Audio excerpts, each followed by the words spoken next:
Jesus, did you see or listen to that play? Live from Baumhauer's Victory Grill in Tuscaloosa, this is Hey Coach and the Nick Saban Show. That's it right there. Good. Stay up, man. Keep the guy off the ground. Let's go. Presented by Alfa Insurance. For auto, home, and life insurance, call Alfa. Hey Coach and the Nick Saban Show is also brought to you by Toyota. Visit your local Toyota dealer today. Toyota, let's go places. Golden Flake, the official potato chip of the Alabama Crimson Tide.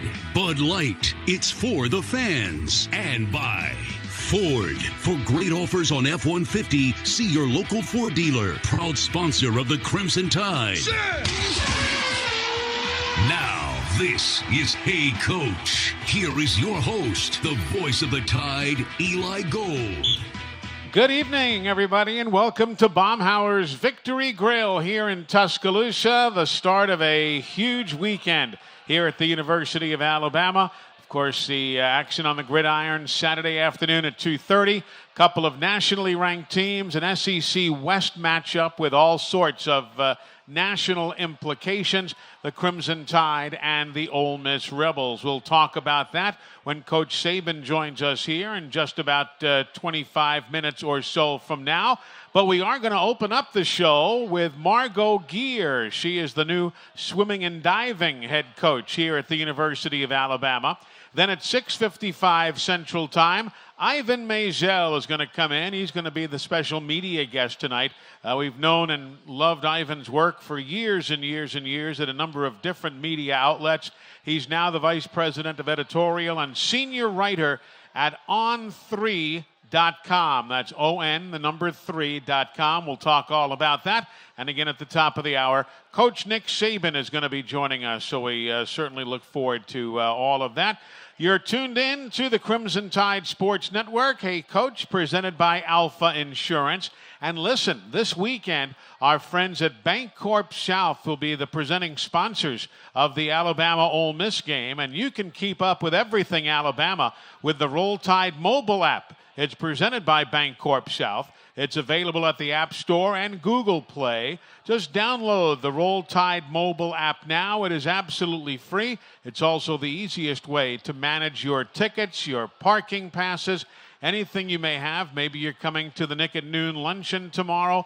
All of those tickets are available and easily managed on the Bancorp South Crimson Tide app. So check it out. Download it now. The Roll Tide mobile app. It is absolutely free. We invite you now to stay tuned. We've got more of Hey Coach and the Nick Saban Show.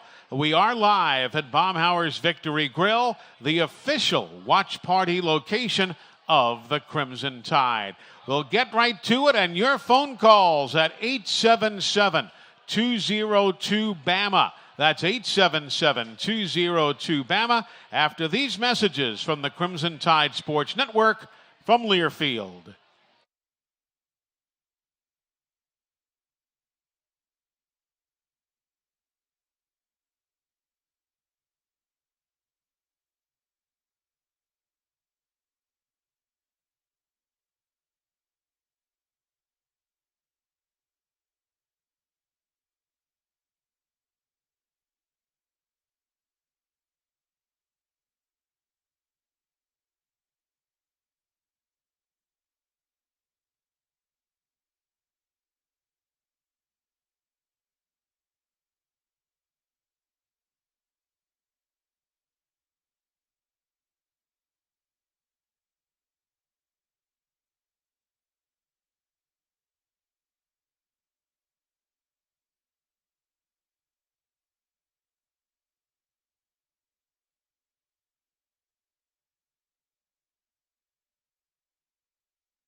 Welcome back, everybody.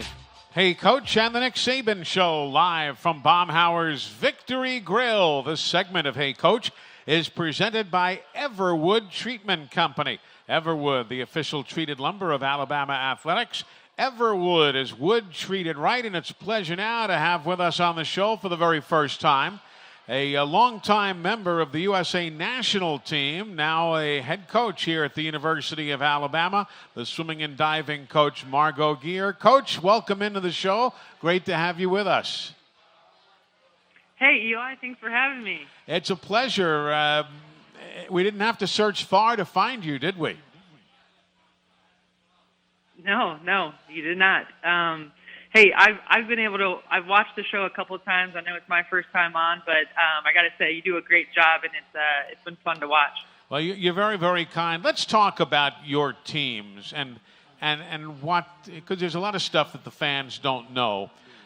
First off, for yourself, the transition to the head coaching job, how easy or awkward or not easy has it been? Hey, it's been it's come with a lot of challenges for sure, but I think more than anything, I'm just really enjoying the role. I'm very grateful for the opportunity. I think walking into being the head coach of any team at University of Alabama is a big spot to fill, but just having fun with it. I've got a great staff around me and really just enjoying it, and at the end of the day, just trying to make the kids better in the program. And I've done the math, although people who know me realize that fourth grade math were the 6 longest years of my life. So the numbers might be off, but you have been an All-America like 20 some odd times, a 3-time NCAA champion, the Pac-12 Woman of the Year, the NCAA Woman of the Year finalist while at Arizona. You've been involved in Olympic swimming trials as recently as this year. So do you get the same satisfaction competing as you do coaching? You know what? I would say it's pretty different. I think more than anything, I get very fulfilled by the role I have right now coaching, and I think just helping kids out along their journey within their college career is something that I've always seen myself doing. I've definitely had the vision for that, and I think for me, being a part of their journey is very fulfilling. And I think, hey, it's hard to be being competitive in your own career, but I think watching someone else, achieve a goal or accomplish a time that they've been working towards for a long time, I think that tops everything that I've done. So this is definitely just something, like I said, very grateful for, and I've just really enjoyed getting to do it. Margo Geer, the head coach of the University of Alabama swimming and diving team. We all took a lot of pride in seeing Ryan White do so very well, first at the Olympic trials, then making the Olympic swimming team, earning a silver medal in Tokyo. But I'll be honest, I don't understand. How do you, as a coach, have to deal with preparing them for a collegiate schedule while also preparing and allowing them to participate internationally? How difficult of a balancing act is that?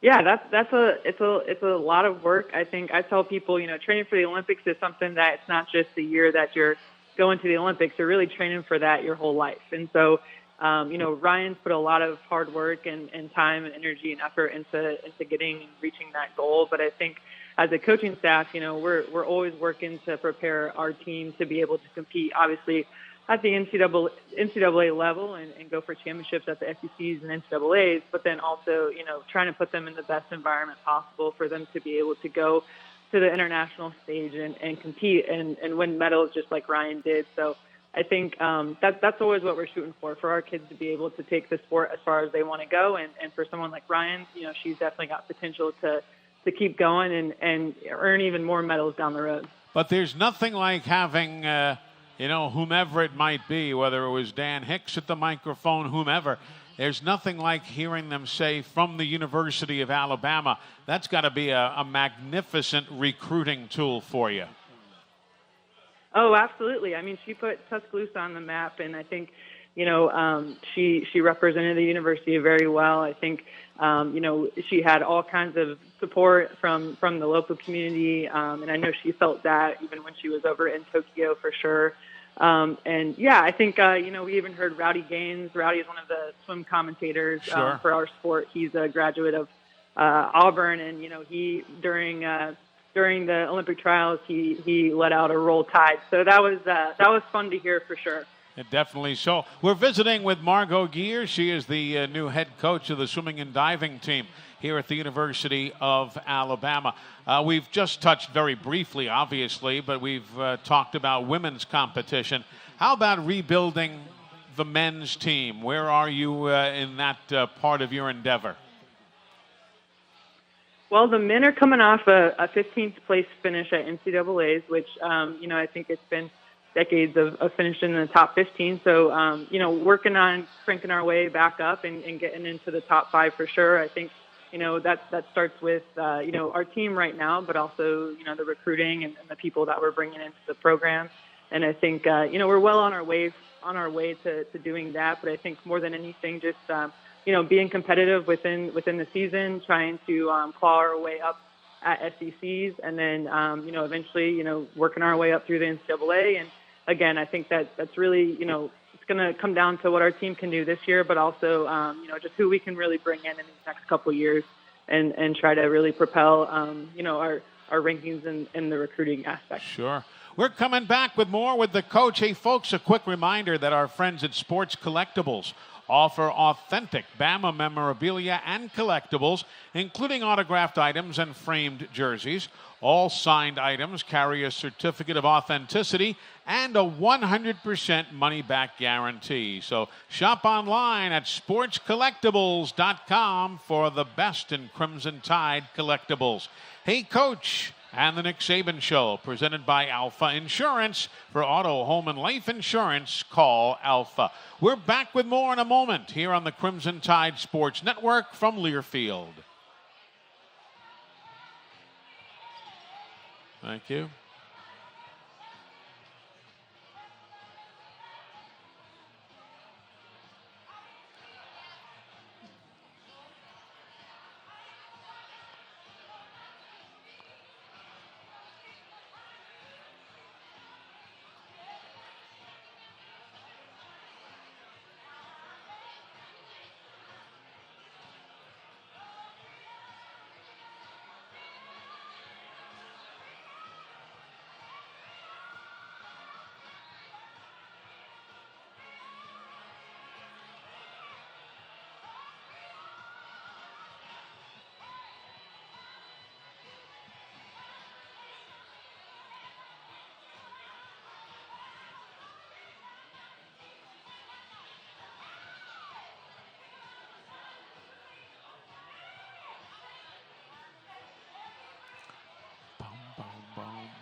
Welcome back to Baumhauer's Victory Grill here in Tuscaloosa. This segment of Hey Coach, presented by My Eye Doctor.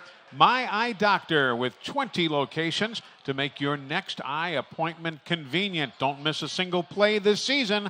Eye care and eyewear really are better together at My Eye Doctor. Visit myeyedr.com to learn more.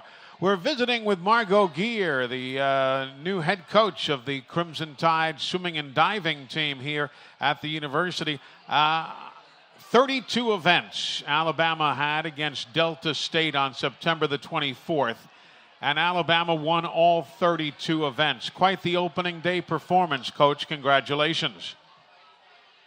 Thank you. Yeah, hey, it's early. We had a team out of Delta State coming out for that, and so it was really good to just get up to race. I know we had a couple weeks of training and really not too much underneath us, but great for the team to get up, compete, go head to head, and kind of get competition kicked off for the rest of the season.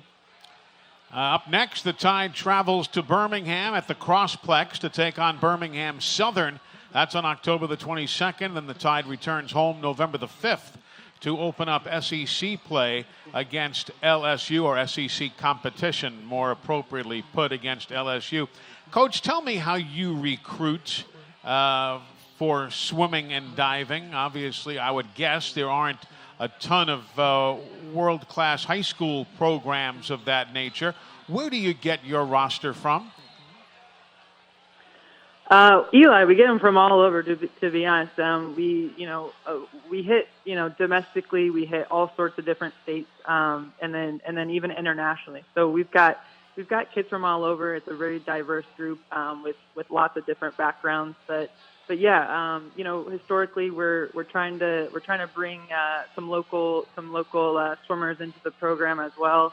And like I said, really all over. That's the cool part about swimming. There's really not one state that we get more kids from. I think it's pretty diverse. Is there a good club program around the state of Alabama, or again, are there high school programs from which you can recruit? Yeah, there's a couple clubs throughout. I think Huntsville's one that's definitely growing and it's gotten bigger. There's even within our own community, we've got Crimson Tide Aquatics. And so, yeah, there's a few different club teams in the area, and then obviously different high schools throughout as well down in Lower Alabama. But looking to bring in some more talent from our own state for sure, and like I said, and then just really hitting the national scene and even on the international stage as well, bringing in people from all over who want to be a part of what we're doing. Well, listen, we're thrilled to have you here at the University of Alabama. We wish you all the best, and we'll continue to keep tabs on you and keep track on the men and the women both. So congrats to joining the staff, and we look forward to talking again. All right. Thank you. Roll Tide. Roll Tide. Margo Geer, the head coach, first year as a head coach, second season at Alabama, first season as head coach of the Crimson Tide. Hey, folks, a quick suggestion. You can visit your local Baumhauer's Victory Grill for new flavors this fall, including Buffalo Dippin' Chicken, Buffalo Chicken Etouffee, and fresh Alabama Gulf seafood. Baumhauer's Victory Grill, the official watch party location of the Crimson Tide. You're listening to Hey Coach, presented by Alfa Insurance. For auto, home, and life insurance, call Alfa. Coming up next, a couple of other thoughts and updates on what's happening around campus. Then Ivan Maisel, our special media guest, and Coach Saban. All of that follows here on the Crimson Tide Sports Network from Learfield.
Hey Coach, presented by Alfa Insurance. For auto, home, and life insurance, call Alfa. Hey, attention to all of you student gamers out there. The $150,000 level next Madden National Championship is back, sponsored by Unilever, supporting Feeding America with 1 million meals this fall. Registration closes October the 11th. Be sure to sign up now at levelnextesports.com. Now our Performance of the Week, presented by EPS, Alabama Professional Services, for all of your residential and commercial foundation, waterproofing, pest control, and termite and lawn services. Go to alabamaprofessional.com. The APS Performance of the Week, no surprise, it goes to Alabama wide receiver and kick returner Jamison Williams, who was named the SEC Special Teams Player of the Week. Jamison totaled 177 yards and 2 touchdowns on 3 kickoff returns. He became the first player in Crimson Tide history to return 2 kickoffs for touchdowns in a single game. And that is your APS Performance of the Week. Go to alabamaprofessional.com for more details. Coming up next, our media guest for the evening, Ivan Maisel. He joins us after this on the Crimson Tide Sports Network from Learfield.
Welcome back, everybody. Hey, Coach, and the Nick Saban Show on the air this evening. And tonight's media guest is presented by CB&S Bank. Bank anywhere at any time with CB&S Bank's digital solutions. Managing your finances has never been so easy, and it's great to have legendary sports writer Ivan Maisel joining us. Good to see you, my friend. Did I read that the way you wrote it? Exactly, yeah. Legendary. That's yes. Yeah. Did I capitalize it? I can't remember. It was fine, yes.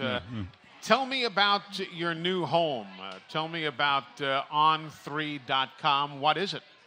On3.com is a new site. We went up August 1st, and the goal is to cover the news of college football as well as why we love it so much, the color and pageantry. And the business guys are pretty smart. You know, they started Rivals.com back in the day and sold it, and started 24/7 Sports, sold it.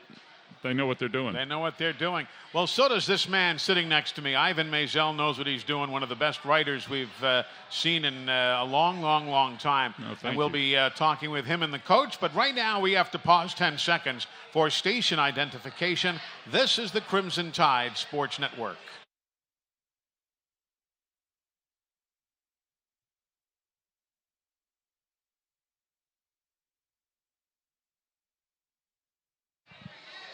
When we come back, the coach will join us. We'll take your calls at 877-202-BAMA. That's 877-202-BAMA.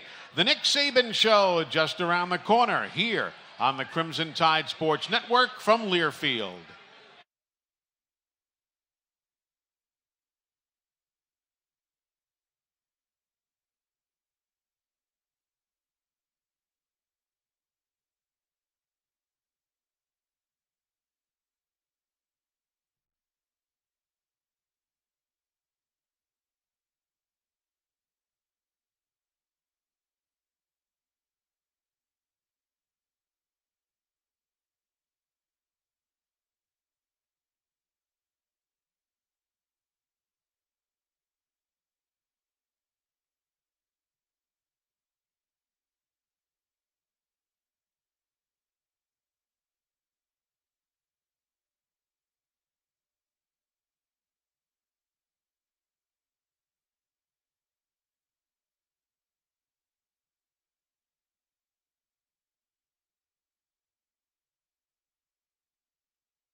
That many have circled on their schedules for months. The rematch of last season's offensive explosion between Alabama and the Ole Miss Rebels. Saturday, they'll meet in Tuscaloosa with so much on the line. It's an SEC West matchup jam-packed with national implications. Number 1 Alabama and number 12 Ole Miss take center stage on tonight's September 30th edition of the Nick Saban Show. Here we go! On the Crimson Tide Sports Network from Learfield. Hey everybody, Alabama coach Nick Saban here. This is the Nick Saban Show. Roll Tide. Live from Baumhauer's Victory Grill in Tuscaloosa. Presented by Alfa Insurance. For the best agents in the business, call Alfa. Now live, here is your host, Eli Gold. Everybody, welcome back to Baumhauer Grill here in Tuscaloosa. The Nick Saban Show, presented by Alfa Insurance. Eli Gold, joined by our special media guest, Ivan Maisel, Vice President Editorial and Senior Writer for On3.com. I'm not surprised you're here. I mean, there are some other good football games, but I'm not surprised you're in Tuscaloosa. No, two really good teams, great storylines. I'm really curious. I was in Gainesville, and I want to see the progress Alabama's made. Yeah, have you stopped sweating yet? That was one of the hottest, most humid evenings. I saw you toiling over your computer. Oh, yeah. And it's great to have you with us here. The coach having made his way into the restaurant, and he is getting situated now. And Coach, as always, great to have you. Good to see you. How you doing, all right? Doing great. What's going on? Well, doing all right. Talking with Ivan here about his new website, On3.com, and we all know how great of a writer he is, and it's nice to be able to have him on the show tonight. Yeah, we love it. Ivan's been one of the good guys for Alabama for a long time. We really appreciate his professionalism. As a writer, and I've always enjoyed doing things with him. He's been very fair to us. Yeah, his mom is down in Mobile, so he has an affinity to our area. Ivan, why don't you jump in and throw the first question of the evening at the coach? Sure. Nick, the first month of the season, there have been a lot of teams that were expected to be really good and haven't been there, and for various reasons. But I'm curious, do you think that there's, as goofy as last year was, with not as much ability to practice and that, the transfer portal, what is it about this year that everything seems to, people are struggling to meet expectations? Well, I think the culture has changed, a little bit. I mean, even in our society. You've heard me talk about when I grew up as a kid, there was always kind of a day of reckoning. Well, that is still true, except we don't all grow up that way anymore. Just like if your thoughts, your habits, the things you do are all the right kind of things, then when you come to the day of reckoning, which is a game on Saturday when you play, if you're an athlete, then if you do the right things, then, your day of reckoning is always going to come out positive for you. But if you don't do the right things, then you may struggle. And I think that, there's more and more people telling players not to play. I don't know how not performing creates value. I don't know how not performing is a good thing for anyone. But that's what's happening. If you get injured, it's more important to stay healthy. But, sometimes when you're injured and you're injured, you're not really hurt, and you still could play, it's an opportunity for you to show everyone that you're a warrior. That you're tough, you can play when you're not 100%. I tell players all the time, NFL players play all the time when they're not 100%. College players think they can't play unless they are 100%. And because they're afraid in the NFL, somebody's going to take my job. All right, if I don't play this week and somebody plays better than me that takes my place, I may not get back in the lineup. So it's a little different mentality. But so I think some of these things are sort of affecting people's development. I think some of these things are affecting work ethic. I think some of these things are affecting developing the right habits so that you can play as well as you're capable of playing. And it's a constant thing with us trying to motivate our players to understand, how important it is to do the right thing so that you develop the right habits. I mean, it's impossible to go out and practice. When you practice, you should be focused on what you're supposed to do and how you're supposed to do it. And if you can do that and get repetitions, then when the game comes, you won't have to think about what to do and how to do it. It'll just be natural to you, and you can go play aggressive, play fast, focus on the next play, and really, play well and create value for yourself. But if you don't do that in practice and you're not well prepared, it creates a lot of anxiety when you go play because you're not sure what you're supposed to do. You're not sure how you do it. Then you get beat. Then you get frustrated. So all these things sort of add up, to inconsistency in performance. Just like our team early in the season. And I think we kind of got over it last week because we actually played with intensity for 60 minutes in the game, regardless of who was playing. But we get ahead 27-3, and it was like, oh, time for us to take it easy. All right, we get ahead 21-3 at Florida, and it's like, time for us to take it easy. All right, so that's not how you compete. That's not how you play good teams. And then you do that on the road, and then you let the other team make some plays. And the momentum of the game changes. The crowd gets into the game. And now, you feel like a boulder rolling down the hill. You can't get it stopped. And you give everybody else a real advantage. So there's a lot of things from a mindset and a psychological standpoint that young players really have to learn. And a lot of these guys have been better than everybody else, so they never had to do this before. And I don't know, I know good high school coaches are trying to train them to do that. But guys that haven't had to do it don't really see a reason why they need to do it. But now when they play against better players, there is a need for them to do it. So you have to do you coach differently with a young team like this year's team versus some of the teams you've had in the past? Yeah, because I get on young guys' ass a lot more than I get on older guys' ass. Excuse my language, because I tell young guys, if you can't take me getting on your butt, about not doing things the right way, and you can't not say anything and hear what I say and go do it without your little ego getting involved in it, having some humility. All right, pride in performance is great, but also having humility is pretty good to help you understand and respect what you have to do to be a good competitor and respect winning.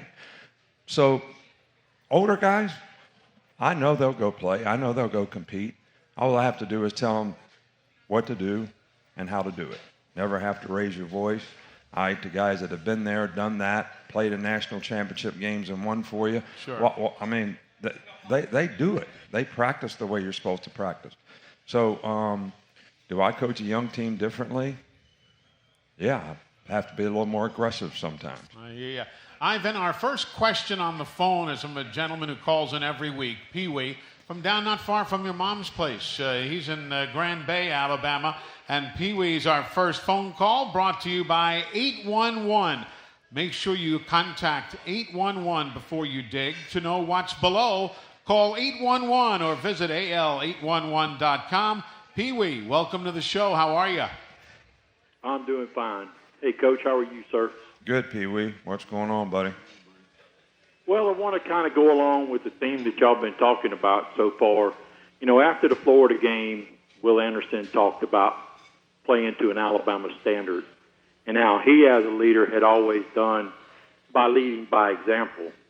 But he was going to start taking a more vocal leadership role. I was just wondering how he has progressed in that, and has any other players decided to step up in a vocal leadership role to get everybody, you know, on the same page and ready to play?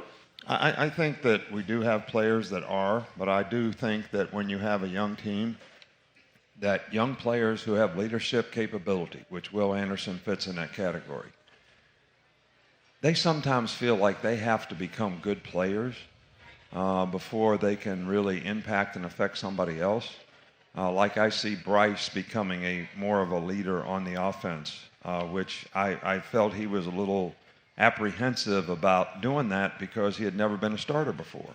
All right, so until he sort of created some value for himself in terms of his consistency and performance and how he played, he was maybe a little apprehensive about telling somebody else what they should do. But I think as players play well, other players get more respect for them and they trust in them. All right, so when they do say something, I think it's a lot more impactful. All right, so you got both of those things happening when you have young players. I mean, we have a leadership group this year. We only have 2 seniors on the whole leadership group. So it's, but I think it's a work in progress, and I think there are players developing in those roles as they play and have success, and the other players gain trust and respect for them. You know, one gentleman I'd like to bring up is Chris Owens, one of the semifinalists for the Campbell Trophy, which was the award that Barrett Jones won way back in 2012. You know, academic success, leadership, on-field activity. It was nice to see him included on that semifinal list. Well, I think the Campbell Award is something that people should really hold in much higher esteem than they do, because this is a player that is the best student and the best player, a combination of the two. It's like the Heisman Trophy of the whole man, in my opinion. And I knew Bill Campbell, who the award was named after, and have a lot of respect for him and what it stands for. And I was never prouder of a player when Barrett Jones won the Outland Trophy for being the best offensive lineman and won the Campbell in the same year. I think that's a tremendous honor, and I think sometimes people overlook that because we're all fans and we look at the football part of it. But for Chris Owens, who has done a really good job on our team, he's played center, he's played left tackle, now he's playing right tackle. He is one of the older folks on the team who has experience, and he's done a really nice job for him, and I'm really pleased that he's being recognized because he is a fine young man and he's a very good student. Yeah, great honor. Ivan, jump in. Yeah, I love the Campbell Trophy. Nick, you brought up Bryce beginning to show leadership. We hear a lot about his poise, especially for being a young player. Tell me an example, either in the meeting room, on the field, somewhere you've seen poise that's unusual for a guy that young. Well, I think that there's been several occasions where even in practice, you know, I stand behind the quarterback a lot, especially when we're going against each other. and he'll misread something, throw the ball in the wrong place or whatever, and he'll immediately turn around and say, my bad. I should have read it this way, and I shouldn't have thrown that ball there or whatever. A lot of guys have a hard time admitting that they didn't do what they were coached to do. And I think that that shows his poise. It shows his leadership. It shows the fact that he's looking at that opportunity as an opportunity to learn, not really worried about, I didn't do the right thing. Am I going to get criticized now? Am I not going to get criticized? How am I going to get criticized? Who's going to say what to me? I mean, he's self-critical in a positive way. He doesn't get down about it, but he's learning, from the play, which is what you'd like for every, player to do in a game. Just like this team we're going to play this week. Okay, these tempo teams that try to go fast. Basically what they're trying to do is dictate the game. They're trying to dictate the game. So they're trying to get the other team out of sorts. They're trying to get the other team to make mental mistakes because they can't get lined up. They can't do things fast enough. And so you can't get out of sorts. Even if they make a play, you got to be able to focus on the next play. All right, so I guess, is it a sign or is it a test? So, like, if they gain 12 yards because they run inside zone and we don't get lined up right and it's just a zone slider, which we've seen 1,000 times before, and they gave 12 yards, is that time for everybody to say, oh, this is a sign that this is not going to go well today? All right, or is it a test? All right, okay, we messed up on that play. All right, so we kind of failed that test. All right, well, we got the next play, and it's a test. All right, so we're going to come right back with the same energy, intensity, and focus to be able to focus on the next play. All right, so we can play the next play. It's kind of like a baseball pitcher. I mean, you got to keep pitching the ball 100 miles an hour, and you got to keep making good pitches, and sometimes they hit them and sometimes they don't. But you got to make the next pitch, and that's how you have to really, your mindset has to be when you play these teams. And what I see and what happened to our teams, especially early on, and we've been trying to get this mindset with our players for this game, is they started to reel. I don't know if anybody knows what I mean by reel. It means, one thing goes wrong, I get frustrated, then something else goes wrong, and I'm frustrated and I'm creating anxiety, and now all of a sudden I'm emotional and I'm not really making good choices and decisions. And you can't really keep deciding to focus on what you're supposed to do. You're so upset with what you didn't do that now you've enhanced the chances of something bad happening on the next play. So that's what you can't, and that's what I call reeling. You're kind of reeling in the wrong direction. And you can't let that happen because this team's going to make plays. They average 675 yards or something a game on offense and 52 points. So if they made half of that in this game, they would make a lot of plays. All right, so you got to be able to play the next play. And it's a challenge to get lined up. You got to get lined up fast, and you got to be able to focus on what you're supposed to do. And then you got to do the same thing on offense. All right, even though they're a really good offensive team, they got to improve defense, but the offense has to control the tempo of the game when we have the ball too, so that the other team's not dictating the game to you. All right, then you're on your heels, all right, and things usually don't go well because you're not able to decide to stay focused on the next play. Coach Nick Saban, our media guest is Ivan Maisel. We're going to come right back. We've got more of your calls. Your phone lines are jammed up right now, but we'll get to you as quickly as we can. The name of the show is The Nick Saban Show, and you're listening to it here on the Crimson Tide Sports Network from Learfield.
spun around, breaks the tackle. He's on his way. He's going to bring it back 101 yards. Touchdown, Alabama. 14 seconds and 101 yards. Officially, of course, 100 yards, but Alabama took that early lead and never did look back. This segment of the Nick Saban Show, presented by Royal Furniture, family owned and operated for 75 years. Royal Furniture has locations in Tuscaloosa, Birmingham, Memphis, and Jackson, Tennessee, for your shopping convenience. Coach, that highlight leads me into our first question from the Nick Saban Radio Show blog on AL.com. Joe is in Irondale, and he wants to know about our return game. He said, obviously, it's turned into a weapon for the Tide. Can you comment on the early play of both Jamison Williams and the freshman JoJo Earl? Thank you, and Roll Tide.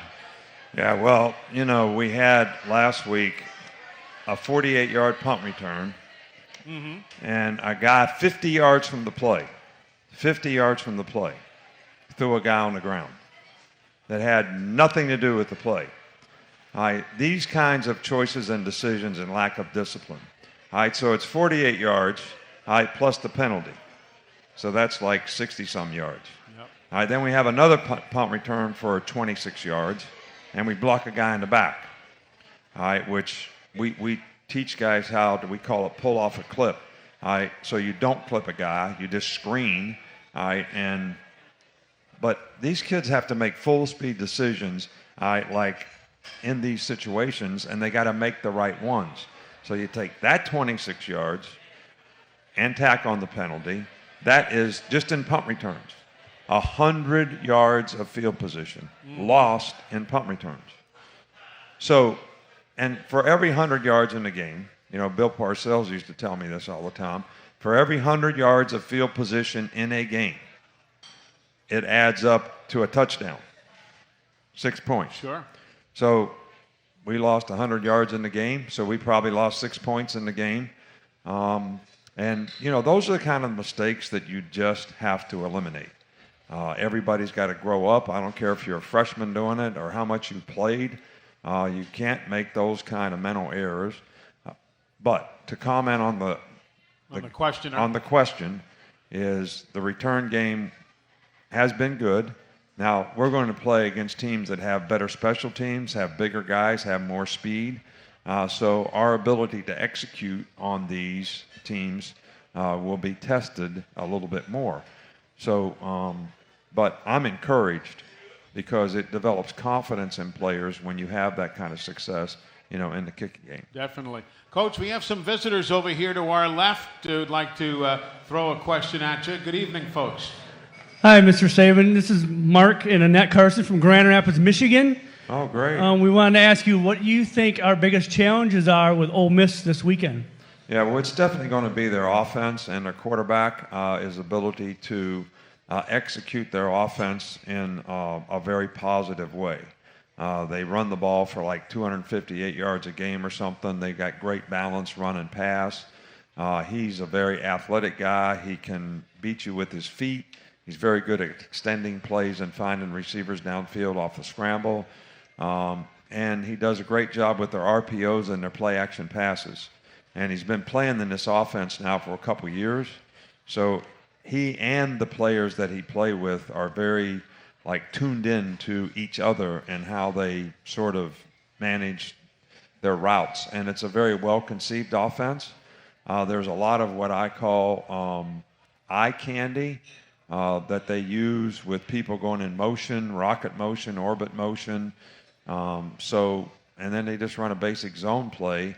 But because that guy went in rocket motion right in front of the linebackers, they don't always fit the right gap. So it takes a tremendous amount of discipline, and you've got to be able to adjust formations properly, and you got to have good play recognition by the entire defensive team because they'll run a zone play. They got two guys running slants over here. They got an RPO, post route on the other side. So if everybody doesn't do exactly what they're supposed to do, this quarterback is going to read it and make a positive play for them. So everybody's going to have to play great team's defense, and they're going fast, so you got to get lined up, and you cannot make mental errors because they will take huge advantage of that. And then they have gone for like 14 fourth downs this year. And I don't think they've been stopped yet on fourth down. And so if they're across the 50 now, they're going for it on fourth down. And so that makes third down different. All right, so if it's 3rd and 7, it's really 3rd and 3.5 because they're going to take 2 plays to get it. All right, so you got to have a different mindset in terms of how you play defense. And it's very difficult to substitute because they're going fast. If you substitute on 3rd down and put dime team in the game like we usually do, they'll try to go fast, so you can't do that. But if they convert, they will definitely go fast, so you can't get the nickel team back in. So you got to be able to play with the players you have on the field and only substitute when you get the opportunity to do it. So there's a lot of challenges in playing this offense. Now, defensively, and I don't think people realize this, they completely changed their system and scheme to where they play 6 defensive backs or 6 defensive tight guys as defensive backs, and they play a 3-2 front, like Iowa State's defense. And people probably don't know what that means. I don't even know why I said that. But anyway, there's a lot of 8 drops. All right, so there's an extra guy in coverage all the time. They rush 3 guys a lot. So that makes it a little dirtier for the quarterback. So it's going to be really challenging for our quarterbacks and receivers to read this stuff and create good spacing so we have opportunities to make plays. And folks, great to have you with us from Grand Rapids. Let me jump in real quick. Corral obviously is a spectacular quarterback. We know that. This, however, is going to be his first game in front of a hopefully louder than heck opposition crowd. Last year, obviously, it was 11,000, 12,000 people, what have you. As a starter, I'm talking. Here's an opportunity for the Bama fans to, like you've been talking, to really get involved and make it difficult because all of their games this year have been at home. And last year, everything was in front of a lesser crowd size-wise. Yeah, well, look, this is the first game that we've had in Bryant-Denny Stadium with a full stadium and a full crowd playing an SEC school for a year and a half. Yeah. All right, so everybody should be excited about the opportunity to play an SEC game in Bryant-Denny Stadium with a full stadium, which was just a way of life for all of us for years and years and years, forever. So we all should be excited about that, but I will tell you this, the crowd can have an impact on the game. It makes it more difficult for the offense to check. It makes it more difficult for them to go. It affects their cadence if there's a lot of noise. But this has to be something that is relentless and every play. Sure. It can't be every now and then. You want the players to play every play in the game. I'm trying to get them to focus on every play in the game, even if it was a bad play, the play before, focus on the next play. The fans have to do the same thing. You got to make every play in the game tough for the quarterback, which it wasn't so tough for us at Florida in the first quarter. All right, but after they scored and got the momentum of the game, I mean, we struggled with 7 pre-snap infractions on offense with false starts and all kinds of stuff, and a lot of it was affected by the crowd. So I think our crowd can have an impact on the game in this game as well. Sure can. Ivan, go ahead, sir. Nick, you brought up Lane's not punting when he gets on the plus side of the field. You got this guy at Presbyterian College that's not punting at all. Has it changed your thoughts about the use of a punt at all? Well, I have thought about it. Everybody does analytics now, right? So everybody's like into the statistics, and you throw it all in the computer and how many people go for it on fourth down, how often do you make it, what percentage of the time do you make it? Is that percentage worth the 40, 50 yards you gain in field position by punting? So now I would say the thing that has changed my mind a little bit about it is when you played really, really good defense and games were won 14-10, which seldom happens anymore. All right, because the rules of the game in college football favor the offense, and that's why you see all these points. I've said this before. In 2010, we gave up 8 points a game. Sure. All right, now last year we gave up, I think, 19 a game, and we were first in the SEC. in points allowed on defense. And I didn't think we had a great defense or anything like that, but it just goes to show how hard it is to play defense. So when you say, okay, we're going to punt the ball and gain 40 yards of field position, the way people move the ball now and the advantages that you have on offense with some of the rules, it's not as important to play field position football as it used to be. Interesting. And the analytics, how long did it take you to embrace that, from the seat of the pants coaching to relying on a computer spitting out some stuff? How difficult was that? Well, I'm not an analytics guy. Right. Okay, so I know coaches who are, and I know coaches that we've had on our staff in the past that very much are. And I like for our coaches to look at the analytics, then come and bring them up to me, and I can say, that don't make any sense. Gotcha. All right. Or I can say, wow, it's an interesting thought. Yeah. But philosophically, some guy that hasn't played football ever, and he sits at a computer and puts a bunch of stuff in the computer, and you got to have a feel for your team too. Sure. Like one of the questions I always have is how good are we in those situations? Do we have good plays to call in those situations? Do we feel good about our opportunity to convert in those situations? So all these things are factors in the game relative to how the other team plays and what they do. And, of course, you are 174 wins and only 23 losses at Alabama, so there's no computer that needs to tell you what to do. You're doing pretty darn well by yourself. Well, it's not that. I mean, we've always had good players, and we've had a lot of good players, as evidenced by the fact that how many guys we have playing in the NFL. We've had a lot of good coaches here. Yep. We've got an institution and an athletic administration who totally support trying to have the best program that you can have in the country. And we won because we have really good players and we have really good coaches and we have great support from our administration and the athletic department. So it's not me. Well, with that said, we'll break away as we're sitting with the great coach right here and a darn good sports writer, Ivan Maisel, who's now writing as the senior writer for On3.com. We're back in a moment here on the Crimson Tide Sports Network from Learfield.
Here's the quarterback. Price loads up, looks long, has Jamison behind the defense. See ya! My goodness! 81 yards.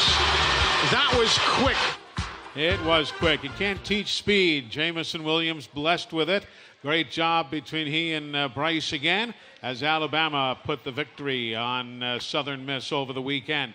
This segment of the Nick Saban Show, sponsored by New Coke Zero Sugar.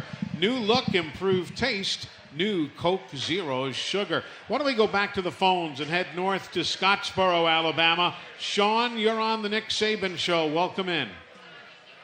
Hey, thank you. Hey, Coach. Hi, Sean. How are you? I'm great, sir. It's an honor to talk to you. I've heard your thoughts on, players skipping bowls and some seasons to prepare for the NFL, but that seemed to trickle down to high school.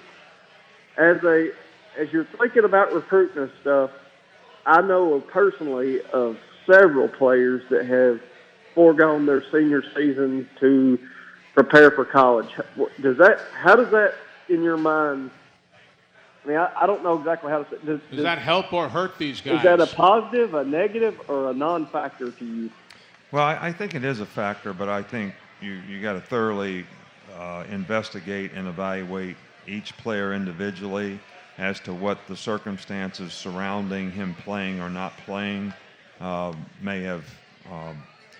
But, basically it's what I talked about before. People seem to think that they can get rewarded for non-performance. That's not really how we all grew up. It's not really what we believe in, but there seems to be more and more people who are sort of inspiring folks to not do things as if that's going to create value for them. I don't think that's the case. I do think that there's still a respect for someone who is a competitor and will do what's best for their team that I hold in high regard. But I think that there's several players that we're recruiting that aren't playing, but they're not playing for a reason. There's a reason behind why they're not playing. It wasn't that they just chose not to play for their team. And I think there's a bit of a difference, in that. And I think each one of those things have to be evaluated individually. Talking about the mental makeup of young guys today, Nick, is there a way, you've talked about how you've got to get them to understand work ethic. Is there a way in either how they look at the game, how they look at life, any way in their mental makeup that's better than kids used to be? I think there's a lot of really talented guys.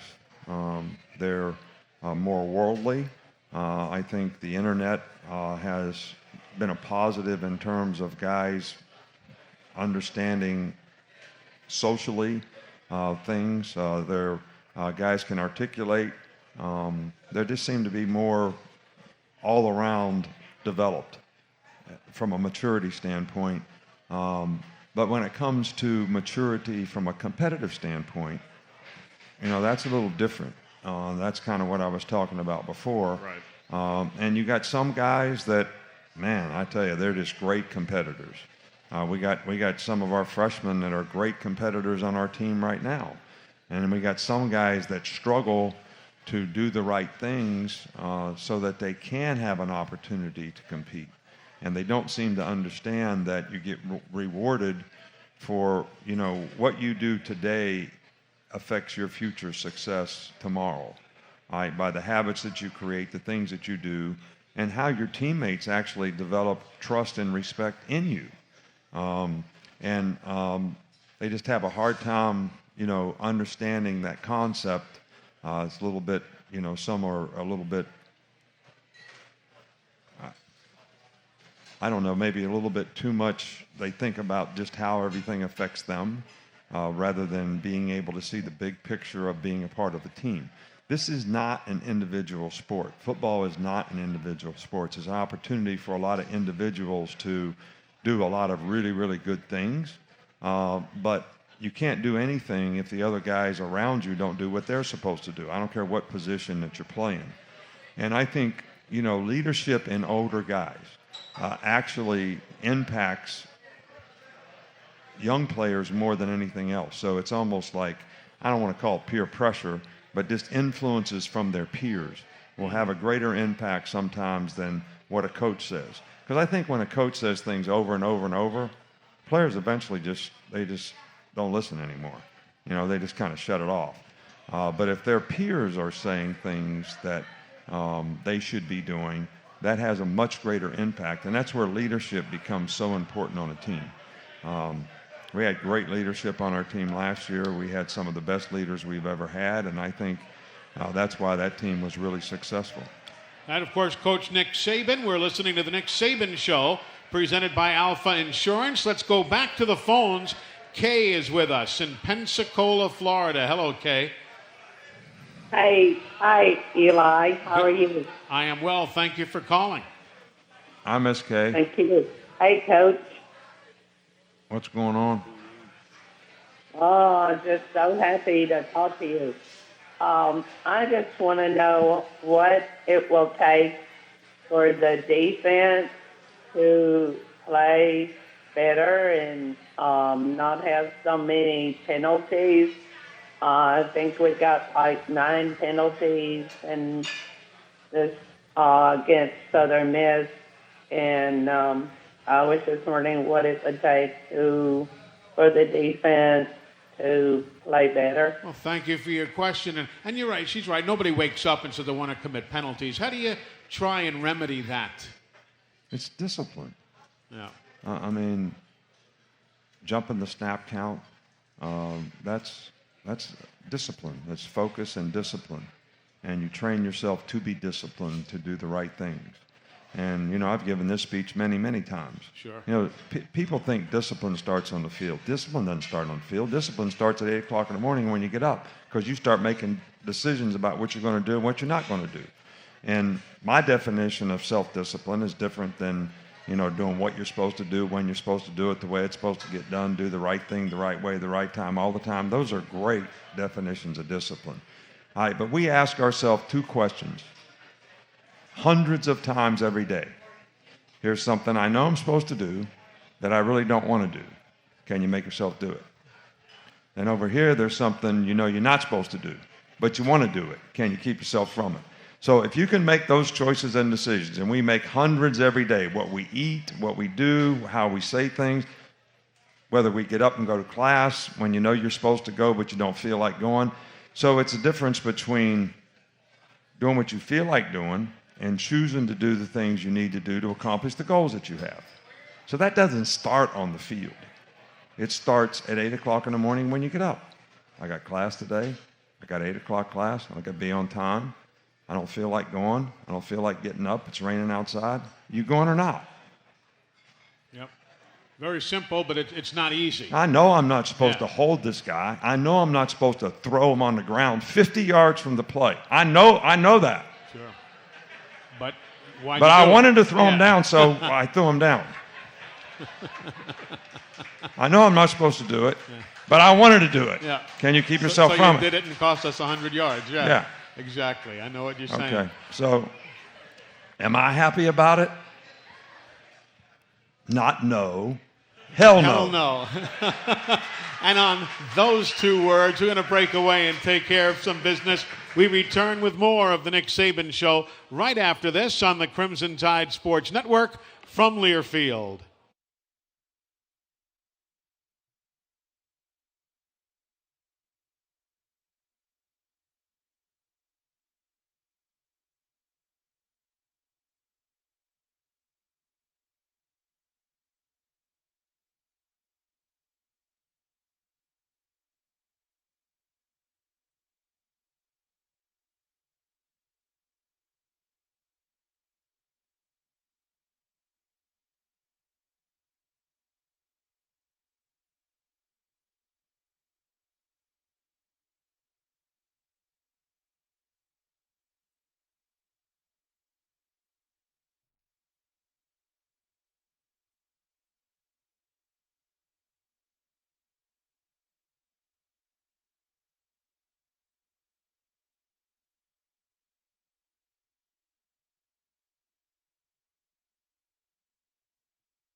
Here's the kick by Briggs Bourgeois.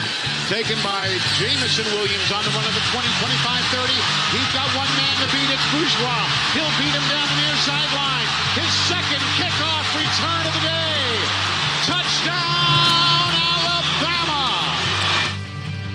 Another kickoff return for Jamison Williams as Alabama got 2 from him. First time ever that's happened in the history of the University of Alabama. 2 kickoff returns by the same gentleman in the same ball game. Ivan, that was quite the weekend, but now we're up to the next one. Another question for the coach. Nick, you've talked about, with Lane's offense, you've talked about tempo and you've talked about eye candy. What else about what he does between the lines makes it so different?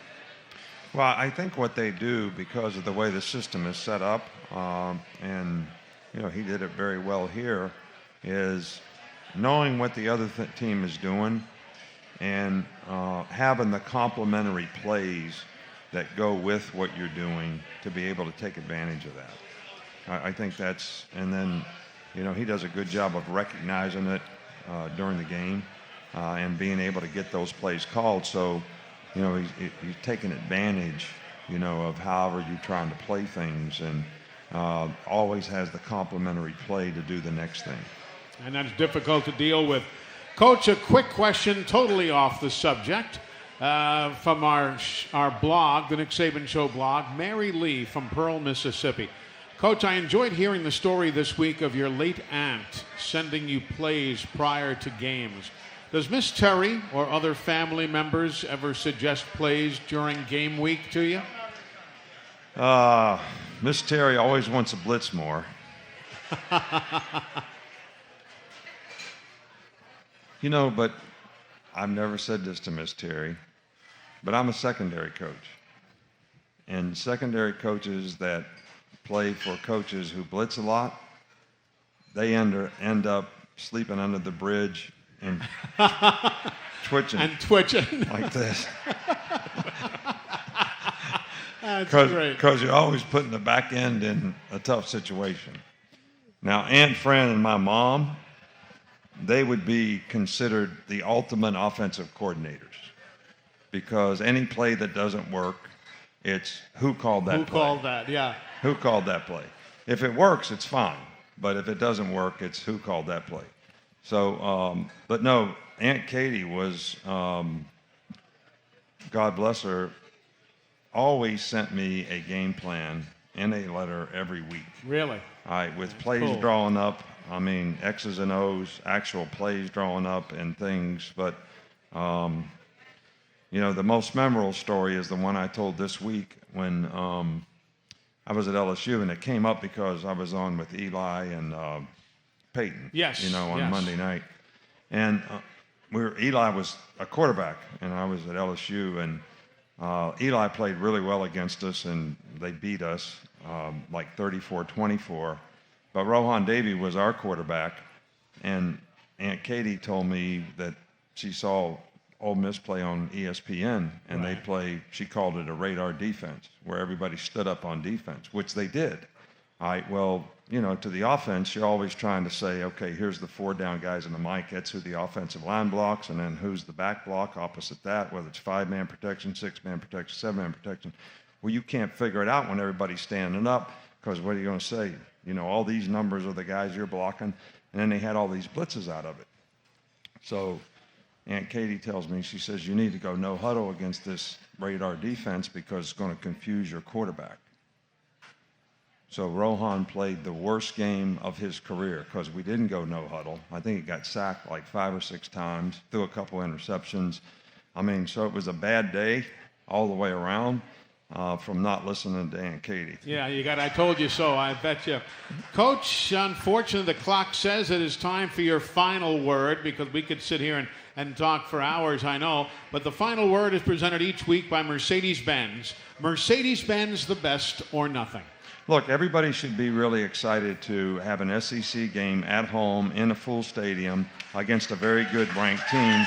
And your energy, passion, and enthusiasm should reflect that. And it should be something that has an impact on the players to be able to do what I'm trying to get them to do to be able to focus on the next play so we don't lose momentum in the game, that we don't lose focus in the game, that we don't lose our intensity in the game.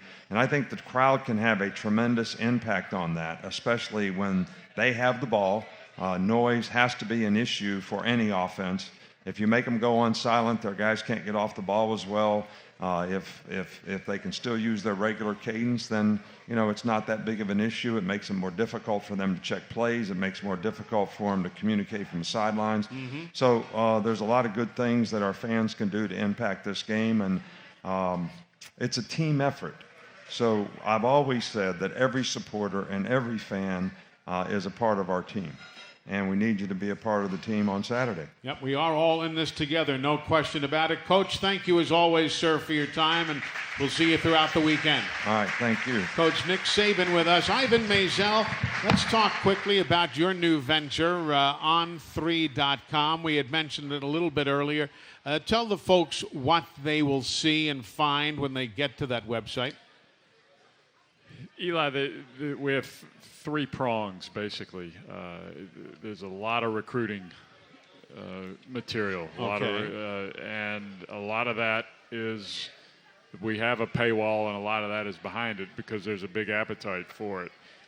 Sometime this month, we're going to unveil a database of recruiting history, and that is unlike anything anybody's ever put together. Really? So that's one arm.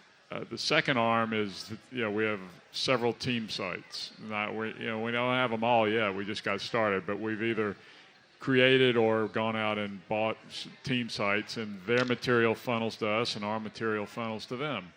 And then the third is what I do: just go out and tell stories. Mm-hmm. And I'm in front of the paywall. I'm a carnival barker trying to get people into the tent. But you're not strictly game stories. You're personality pieces and the background stuff. Exactly. I did a piece today on Blake Corum, the young running back at Michigan who leads the nation in all-purpose yardage. He's an engaging young guy, and he's going to be a star. Well, listen, I wish you the very best with on3.com, and great to have you with us on the show. It's always a pleasure. Me too. Thanks, Eli. All right, Ivan Maisel joining us here. Hey, Coach, on the Nick Saban Show, presented by Alfa Insurance. Protect your cars, home, life, and business with Alfa. Get a quote or find a local agent at alfainsurance.com. We're back to wind things down for this Thursday night right after these messages here on the Crimson Tide Sports Network from Learfield.